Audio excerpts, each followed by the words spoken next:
The first habit that it's important that people have is it's all about education and action. Education and action. Now, what that actually means is if you want to be successful in life, you just have to learn more things and then take action.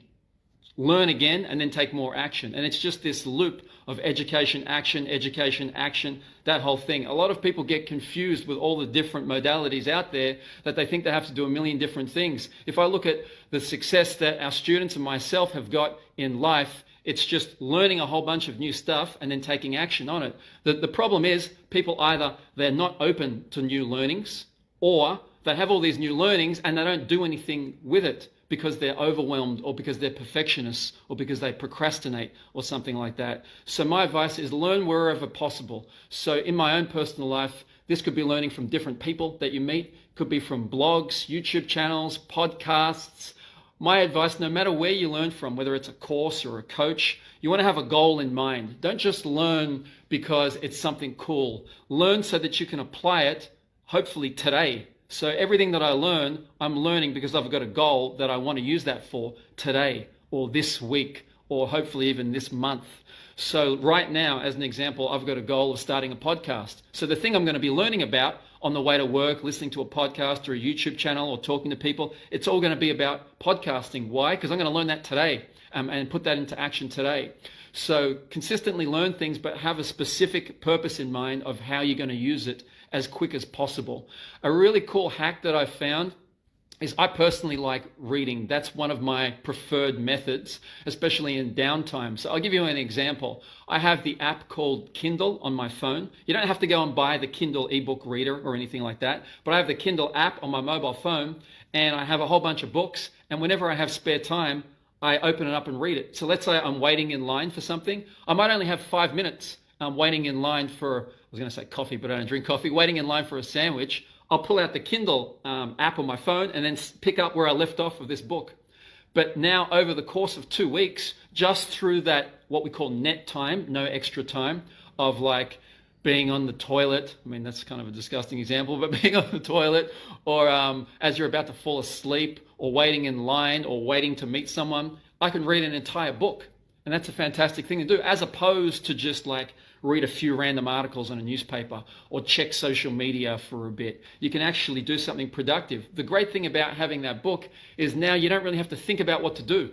See, a lot of people, they burn their energy deciding what to do, not doing, just deciding what email they should reply to, or deciding what they should do with their 5 minutes. But when you've got this book, it's a consistent thing. That's the one decision you have to make, what book to read, and that will kind of sort you out for the next 2 weeks at least. The great thing about the Kindle app too, I've found, is that you can highlight all the pages, all the paragraphs you really like. Then later on, you can jump online and then log into your Amazon account and go to your highlights and copy and paste all your highlights. So gone are the days now, I've got like a shelf full of books, but sometimes I lend them out to friends, and all my highlights I can't be bothered typing up and I just forget about them. It's not a very good way to have it, but now I can go online. I've been doing this for about the last 5 years or more. I can see all the books I've ever read for the last 5 years and all the highlights there, and then copy and paste what I like and then put that into my own kind of, it's called a personal information manager, a note-taking system. And it's just a better way to do things. So the first habit is education and action. Always be learning. The second habit I found, and by the way, if you've got questions along the way, then just write your questions down below and I'll see if it pops up and I can answer them. Comments or anything like that if you resonate. The second big habit I found is you need to take a bird's eye review. What that means, not a bird's eye view, but a bird's eye review. So at the end of every week, at a minimum, you want to look back on your week from an elevated position and think, if I was looking at myself from a third-party perspective, from a bird's eye review, where would I see the missing links in my week? Like, what could I improve? What are the same things that are happening again and again in my week or my day that I could do better? I'll give you an example. It could be like every day I get up in the morning and I'm thinking to myself, I'm brushing my teeth in the bathroom. I could be doing something a bit more productive or inspiring or entertaining.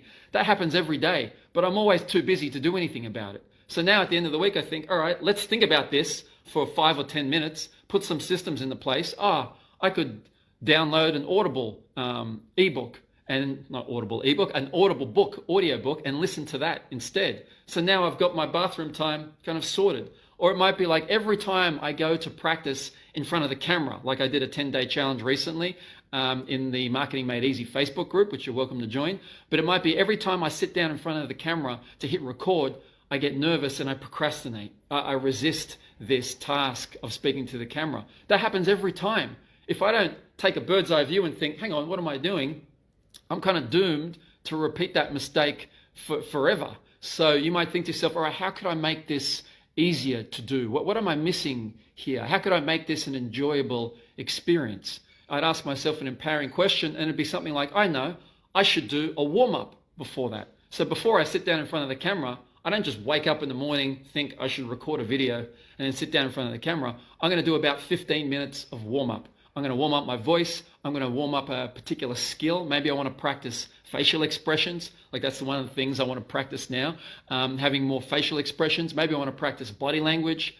Maybe I want to practice my tone, whether it's high tone, low tone, speed, pausing. But once I've practiced that and got in the groove, then I'll actually hit record and record a real one.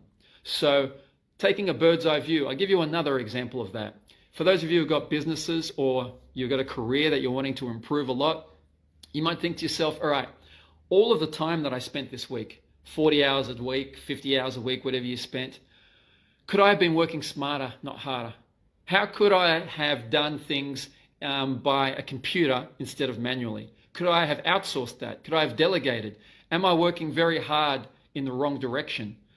If you're a business owner, if you're ambitious, if you're listening to this, you're a fellow learner, you've probably got so many things and ideas that you could be doing, but you can't do it all. It's an extreme myth that you can do. You can't do it all. So the question becomes, are you focused on your highest priority? And when you take a bird's eye view, you think to yourself, hang on, I think I'm just doing this task of, for example, a podcast now, because that's what everyone else is doing. But that's not going to be the fastest path to my success. The fastest path to my success is going to be doing a webinar, and off the back of the webinar, I sell a course or I sell my coaching. So I should be focusing on that. You need to have this reflective downtime to take a bird's eye view of your week, or you could do it every day as well. I happen to do it every week, even if it's for 15 minutes. That would be the best 15 minutes that you spend throughout your whole week. I'm assuming the most productive 15 minutes you spend throughout your whole week. This kind of came also from the Apprentice show in the UK. So I watched Apprentice. I was a big fan, not the American one or the Australian one, but more so the UK one because of the boss there. His name was Lord Alan Sugar. He's a self-made billionaire, and he started a company called Amstrad Computers. So he said at the end of every week, when he was just starting off, at the end of every week, he'd say to himself, what worked well? I'm going to do that again. What didn't work so well? I'm going to do that less. It's just kind of education and action, right? But taking a bird's eye view of things. So at the end of every week, another way to think about it, you could think is, what went well? I'm going to do more of that. What didn't go so well? I'm going to do less of that. What am I going to start doing? What am I going to stop doing? Number 3 success habit I find is energy. People don't place enough emphasis on their energy flow. I'm talking about physical energy. I'm talking about mental energy. I'm talking about emotional energy, spiritual energy, if you will. But you need that energy to be successful. And you need to have habits that give you energy. Just like you need the habit of exercising or jogging or swimming to consistently lose weight. You need that habit of eating good food to consistently have energy. You need the same thing with how you manage your day or how you manage your week. Because there's this thing called decision fatigue. Decision fatigue is this. Why do you think Steve Jobs, every day, he wore the same turtleneck and the same blue jeans and New Balance shoes? It's because he knew that if you waste your decision energy on things like what to wear or what to eat, you've got less energy for the important things, such as making big decisions in business. Even Bob Iger, the CEO of Walt Disney Company, he said that CEOs are paid just to make a few decisions, but very well. Just a few decisions, but very well. Same as in our business. If we're trying to start from here and go to there, it's just the amount of decisions that we make that'll get us there the quickest, but we need energy to do that. So what I mean by energy flow is this. your most important tasks you want to start first thing in the morning. Like, it's great that we're having this particular call at 9 a.m. If I was to do this call, a very important thing to do at like 4 p.m., it's just probably not going to be as good. I mean, even Jeff Bezos from Amazon, he'll say that sometimes he gets so overwhelmed with decisions that at 5 o'clock, if someone wants to ask him something important, like a meeting, he'll just say, let's shift that to the next day, because I'm not going to make a very good decision if I do it now. So you also want to manage your energy by putting breaks in. For people who are very super productive, comment down below or give me the thumbs up if you're a very high achiever and you want to cram as much into the day as possible. If that's you, then what you want to make sure that you do is you save certain tasks that are easy. What we call, there's a course we run called Success Automation, but what we call Success Automation, a 2-cylinder task. That is a very easy task, like you might have to go to the bank to run an errand. You might have to go to the post office. You might have to make a call that's very easy. You might want to check social media and reply to comments you did on a post a few hours ago. Those are 2-cylinder tasks. You want to do those when you need a break from the important tasks. So from 9 to 11 a.m., what I usually do is work on very important but not urgent tasks. Then I might have a break. I might go up and get a snack. I might check a few easy tasks. That's a mental break, then get back into it. Then after lunch, I might do a few easier tasks because your energy typically goes down after lunch. Then from about 1:30 to 3:30, work on important tasks. And then from 3:30 to 5, I might check my emails because that's, I find, less important. So you want to manage your energy flow. Also, the week goes like that too. What that means is all the very difficult and important things, but the things that really matter to you in your life and business, you want to do at the start of the week. You know, Monday, Tuesday, Wednesday. And then the things that aren't as important, you want to try and shift to Thursday and Friday where possible. It's just going to be a lot better for you. So when it comes to your energy, you want to try and think of it like money, a financial bank account. With money, people are generally either trying to save it or they're trying to grow it. With your energy, I recommend you do the same thing. You're either trying to protect your energy by not focusing it on trivial decisions, not being overwhelmed by a lot of bad news media or bad social media, or you want to try and grow your energy. What that means is you might want to meditate, resting, nutrition, exercise, all of those things help grow your energy, I find. The fourth habit now that we're up to is this one that I call success triangle. So the success triangle is the 3 things I find that put you in a loop of success and get to your goal the quickest. I'll explain what it is. First off is do one thing very well. A lot of people, especially when I give them marketing advice, business advice, and they're not getting traction as quick as they possibly could, it's because they're split in all different directions. It's like they want to do webinars, online events, Facebook ads, LinkedIn, social media, Facebook groups, Facebook Lives, podcasts, write a book. I mean, if this sounds familiar, comment below. A lot of people want to do that, but there's too many things, and now they dilute their focus. They're like a very slow moving tidal wave because they're doing 10 things at once. But the tidal wave never crashes because they run out of steam. They run out of motivation because they're not seeing progress. The thing that motivates people the most is actually progress. When you see every time you're getting more and more success, you've lost another kilo every week, or you've got another client every week or something like that. That's what motivates people, but you don't see progress as a slow moving tidal wave. So the success triangle is the first thing. You want to do one thing very well. What is the quickest path from where I am now to my next milestone of success? Think of it like a train track. The great thing about a train is it starts at this station, it goes to this station, and it takes the quickest possible path. There's no turns or anything it can do. It's going from this station to that station on a track. There's nothing really that can go wrong on a track. But most people in their life or business, it's not a track for them. They're not on the fast track. They're on this windy road with detours and then pit stops and then reversing and then thinking, did I go in the right direction? So what you would want to do is, if you're, let's say, a coach and you're not getting traction, you want to think, what is the next milestone I need? I don't have any clients because I'm just starting off, or I've got 10 clients, I want to get to 15. What is the least possible, not the most number of things I could do, what's the least number of steps to go from here to my next milestone, to my next goal? That could be, I'm just going to do live events. Let's say we're in coronavirus, so I'm going to do live webinars, and then at the end of those webinars, offer them strategy sessions. That's it.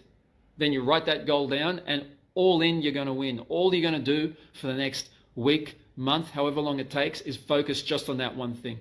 Because with that single-mindedness of focus, then anything else kind of just falls by the wayside. If you think to yourself, I should really start a podcast, then, well, that's not directly related to this goal. If you think I should do a LinkedIn post, you think, well, is the LinkedIn post about the webinar I'm going to have? If not, that's not really related to this goal either. You might be thinking to yourself, maybe I should create a brochure or a business card or create a blog post on my website because I saw someone else, blogging is making its way back into fashion now. But if that's not directly related, then don't do it. So you want to do one thing really well. Once you get success with that one thing, you want to double down. Do one thing well, then double down. What double down means is do even more of that. You got success with that. It's like drilling for oil. Once you've found a well, don't just drill a bit of oil and then go to the next well. Double down. Keep drilling that well. So keep doubling down, maximizing everything you can do with that, getting better at it, getting better at running that webinar, following up people from that webinar, delivering that strategy session, reminding people that the strategy session, everything to do with that one track, get better at it and double down. And the third thing you want to do after that is add one thing. So in this example, if you got really good at delivering webinars and then strategy sessions, you want to add one thing. Don't do something totally random now, like now I can start the podcast. No, just add one thing to that. That could be, as an example, now you might do two webinars. Before you had a webinar that was all about how to find your life purpose into a strategy session. You just want to still have that train track, but just add one extra thing that goes into it. Now it might be a second webinar called How to Defeat Procrastination into the strategy session and into your coaching. Then the whole cycle repeats. Focus on that until you maximize that, then add another thing. The other thing you might want to add, I'll give you some examples to think outside the box. Now I'm going to market to a different geographical audience. Now, instead of only people in Sydney, maybe I could help people in Melbourne or Parramatta or Tasmania, whatever it is. Now, instead of doing a 2-hour event, maybe I could do a 4-hour event. So we're just adding one thing at a time until we start to expand. And that's how we did it with Authentic Education too. So our very first event, we had a free event called How to Change for Good. It was for 2 hours. And then off the back of that, we offered people a course. And the course was called The Keys to Change. And it was for only $97 for a 2-day weekend course with Benjamin J. Harvey. Now, if you've been with us for a while, you know we sell our courses now for anywhere between $2,000 to $5,000. So you might be thinking, $97, that's such a bargain. But if you saw Ben back then, it was worth about $97. But then we added one thing. We did the same thing again, added another marketing method. Then we sold it for $197, then $497. And the course evolved. Ben got better as a speaker. All of our systems got better. And that's how it kind of grew and grew and grew. So the success triangle here is the most important thing. You want to do one thing really well, then double down. Then after that, add another one thing. So now it's kind of like you're a scientist working in an experiment. You already know what works and you're just adding one thing to it. You don't want to consistently be dragged in different directions. So have that habit of just focusing on one thing, doubling down, adding another thing. The fifth habit is what I would call the focus list. Potentially people haven't heard about it before because I invented it. I'm how would I put it? I wouldn't say Nazi, that's a very strong word, but I'm a stickler when it comes to productivity and getting things done, especially things like how to manage your email inbox, how to manage your information, how to manage your time, how to manage your energy and resources. So out of all the 5 major tools you could use to get productivity things done, the focus list is the most important. So the focus list is just a list that I keep in Microsoft OneNote. It's the personal information manager I use, but you could do it in any note-taking program. And at the top, I have the word focus. Then I have, here is what I'm actually focusing on right now. So I can only focus on one task at a time. But I realize as the day goes on, other ideas pop up into my mind. So when they pop up, I have another heading on that note-taking page that says day. Here are all the things I want to do today. Then underneath that, here are all the things I want to do this month. Then underneath that, here are all the things I want to do in the future. So that's my focus list. And it's kind of like a mental map of my brain. If you were to look inside my brain, right now I'm focused on this Facebook Live, but then when I finish this, I'll be focused on a survey I've got to do later for our students doing the accelerated coaching certification. But then a thought pops up to my mind. I need to have a meeting with Tanya, our event manager. So then I'll write that down. So once you cross something off your focus list of what you have to do now, you get the things that you've got to do today and you put them up into the focus list. If you finished all the things you've got to do today, then you get the things you were going to do this month and you promote one to the things that you're going to do today or right now. The reason we do it by time is this. It's a critical distinction. A lot of people, they organize their tasks by category. So here's what I want to do in my health. Here's what I want to do in my relationships. Here's what I want to do in my marketing or sales. But the problem with that is, who cares what you want to do? When are you going to do it? When is the most important question, not what you want to do. Because you'll never have enough time to do all of the tasks. And until you actually schedule it into your task list for today, or schedule into your calendar, it's just a dream, and you'll just get overwhelmed. You'll probably beat yourself up because you think, wow, I've got 150 things on my to-do list, and last week I had 120, and now I've just got even more things. It's just not a very good feeling to have. So you want to make sure you organize things in terms of time. If anyone's got any questions at all, I'd love to hear them. Questions, comments, just put them down below. One of the most common ones that I get, by the way, is this thing of procrastination. People that dream but don't do. If you're a big dreamer but not a doer, if you're a great starter but not a finisher, that's going to be an issue. And the solution is not to find someone who can finish all of your tasks. Like, there's not going to be some magical unicorn that you're going to pay right now to follow you around and finish all of your tasks. That's got to be you. So if you're that person, I find the reason people procrastinate is because they don't see all the steps. When they don't see all the steps, it's usually because they're too hard. So I really like the quote by Henry Ford. He said that nothing is terribly difficult when you break it into small steps. Nothing is terribly difficult when you break it into small steps. So if you're finding something difficult to start, difficult to finish, difficult to do, just ask yourself, what's a small step I could put in between? What's a small step I could put in between? I'll give you an example. Getting up in the morning, a small example. The alarm goes off and you don't get up. You snooze, you snooze, you snooze. The reason is you're trying to go from a sleeping state, which is very like this, to getting up, which is such a big gap. You need to put a stepping stone in the middle. What's something I could do in the middle? So instead of saying to myself, I got to get up now, it's like, no, you don't have to get up now. I'm going to put a small step. Think about that for a second. What would be the small step in between being asleep to getting up? So for me, it is, I don't have to get up now. All I'm going to do is roll over and check my phone. That's what I'm going to do. Because checking the phone is like a little bit of a dopamine hit, like a little bit of a reward, you know what I mean? So I don't have to get up now. I'm just going to roll over and check my phone for a minute. But after I check my phone for a minute, I'm kind of up now. So I might as well get up physically. So that's the stepping stone. I'll give you another example. Public speaking. If people are thinking, I've got to do a presentation in front of 50 people next week for an hour. If you've never presented before, that's a very nerve-wracking experience. Or if you don't present often, that's a very nerve-wracking experience. So to go from never presenting or not conditioned to present to speak in front of 50 people is too hard. So once again, ask yourself, what is a small step I could put in between that will stop my procrastination in its tracks? So you might think, all right, instead of speaking in front of 50 people for 2 hours, I can speak in front of myself, in front of one person. You are a person, by the way, in case you haven't noticed. I'm going to speak in front of myself, in front of the mirror, for 1 minute. Speaking in front of yourself for 1 minute in the mirror is one step along the way now to speaking in front of 50 people for 2 hours. Because now I speak in front of the mirror for 5 minutes.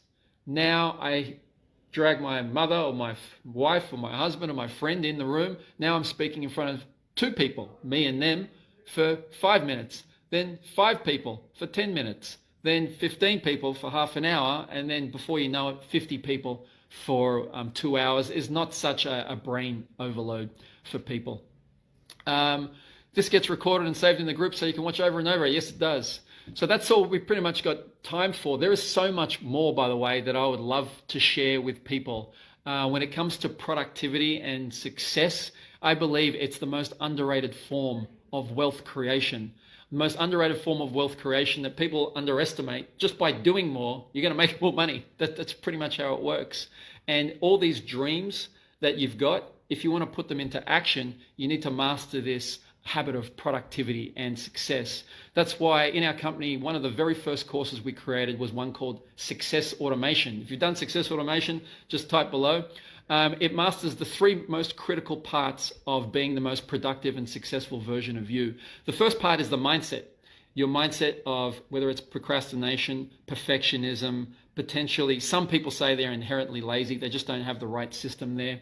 The second most important thing is how you manage your day, how you manage your time, how you plan and manage your information. All of those notes that you've taken, all of those tasks and goals and emails and calendar appointments, like what do you do with those? People don't have a process to manage those. So the second thing we work on is the systems.